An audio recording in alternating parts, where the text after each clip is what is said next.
बीडमधून महायुतीला मोठा धक्का बसलाय। शिवसेनेचे माजी मंत्री सुरेश नवले यांनी कार्यकर्ता संवाद मेळावा घेऊन आपली राजकीय भूमिका स्पष्ट केली आहे।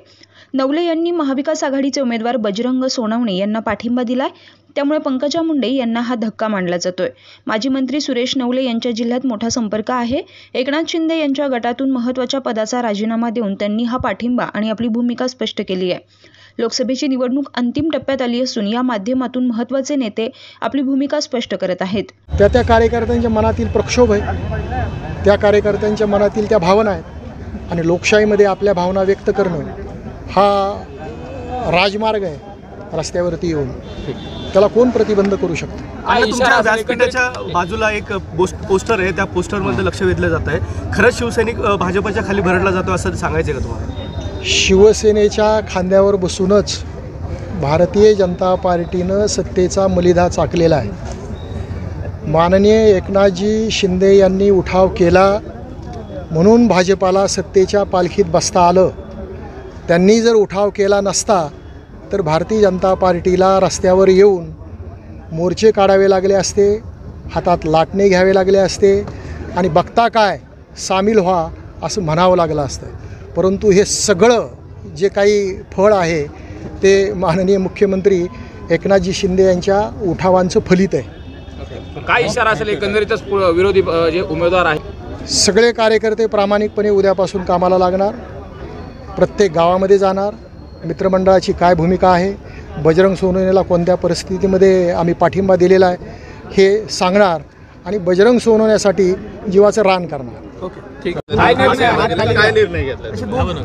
नाही, मी गेली 5 दिवस कार्यकर्त्यांशी चर्चा करत होतो, कार्यकर्त्यांच्या भावना जाणून घेण्याचा प्रयत्न मी केलेला आहे। सगळ्या कार्यकर्त्यांची भावना एकच होती की भारतीय जनता पार्टीनं ज्याचं नेतृत्व माननीय एकनाथजी शिंदे हे करतात त्यांना फसवलेलं आहे, त्यांची फसगत झालेली आहे।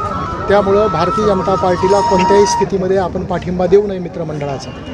आपली सगळ्यांची एकच भावना होती की आपण महाआघाडीचे उमेदवार बजरंग सोनवणे यांना पाठिंबा द्यावा। कार्यकर्त्यांच्या इच्छेचा मान मी ठेवलेला आहे। कार्यकर्त्यांची जी इच्छा होती त्याप्रमाणे निर्णय घेतला आणि बजरंग सोनवणे यांना प्राध्यापक सुरेश नवले मित्रमंडळाचा पाठिंबा दिला, हे आपण सध्या पाहिलेलं आहे। या निवडणुकीमध्ये जातीय रंग पाहायला मिळतो असा आरोप मुंडे बहीण भावाकडनं केला जातो, कसं पाहता? नाही, संपूर्ण जिल्ह्याला माहिती आहे की या जिल्ह्यामध्ये जातीचं राजकारण कोणी केलं। तुम्ही मागच्या निवडणुकीमध्ये पाहिलं असेल तर 100% जी मराठीची गावं आहेत त्या गावामध्ये भारतीय जनता पार्टीच्या उमेदवार प्रीतम ताई यांना साधारणतः 65-70% सरासरी मतदान पडलेलं आहे। म्हणजे बीड जिल्ह्यानं कधीही जातीवाद केलेला नाही आहे। ज्यांच्या मनामध्ये असेल ते कदाचित व्यक्त करतात। अण्णा, तुम्ही भाजपच्या दबावापोटी मुख्यमंत्र्यांनी शिवसैनिकाचे बळी दिलेला आहे, काय नेमकं तुम्हाला सांगायचे महाराष्ट्र? भाजपच्या भट्टीत शिवसैनिकांचे बळी ही टॅगलाईनच झालेली आहे। तुम्ही पहा ना, हेमंत पाटलांचा बळी गेला, भावना गवळींचा बळी गेला, तुमानेंचा बळी गेला, आता कदाचित नाशिक आणि पालघर इथलाही बळी जाण्याची शक्यता आहे। मुख्यमंत्र्यांनी ज्या तडफेनं भारतीय जनता पार्टीला स्पष्ट सांगणं अपेक्षित होतं त्या तडफेनं मुख्यमंत्र्यांनी सांगितलं नाही, ही आमच्यासारख्याची खंत आहे। बीडमध्ये आम्ही भावना व्यक्त केलेली आहे। बीडमध्ये कसं वातावरण बघताय? बजरंग बाप्पांना पाठिंबा देण्याचं कारण काय आणि मराठा समाज सगळ्या एकत्र होतोय त्याच्यामुळे तुम्ही हा निर्णय घेतला? हे बघा, जातीचा विषय इथे येत नाही। गेली 2 महिने भारतीय जनता पार्टीनं शिवसेनेवरती दबाव टाकला म्हणून शिवसैनिकांना उमेदवाऱ्या गमवाव्या लागल्या, ही वस्तुस्थिती आहे। त्यामुळे एकीकडं भारतीय जनता पार्टीच्या दबावाचं मी सुतोवाच केलेलं आहे आणि असं असताना मी भारतीय जनता पार्टीला कसा पाठिंबा देऊ शकतो?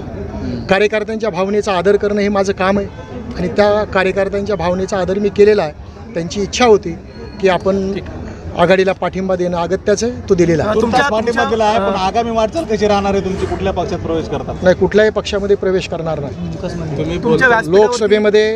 लोकसभेच्या निवडणुकीमध्ये बजरंग सोनवणे यांचं काम मी करणार, मतदारसंघ आणि जिल्ह्यामध्ये ज्या ठिकाणून मला बोलवण्यात येईल त्या ठिकाणी मी जाणार. मनोज जरांगे पाटलांचं उपोषण सुरू होतं त्यावेळी सरकारनं गुलाल लावला आणि त्यांची फसवणूक केली असंही म्हणाले.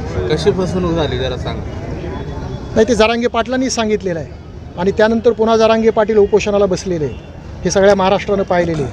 मग कशी फसवणूक झाली हे जरांगे पाटलांनी आपल्या भाषणामधून सांगितलेलं आहे. अण्णा, या निर्णयाच्या आधी तुम्ही जरांगे पाटलांची भेट घेतली, या सगळ्या संदर्भामध्ये काही चर्चा झाली त्यांच्यासोबत? नाही, अजिबात नाही. परवा ते संभाजीनगर येथे रुग्णालयामध्ये ॲडमिट होते. त्यांची प्रकृती खालावलेली होती. मला समजलं, मी गेलो, त्यांची विचारपूस केली.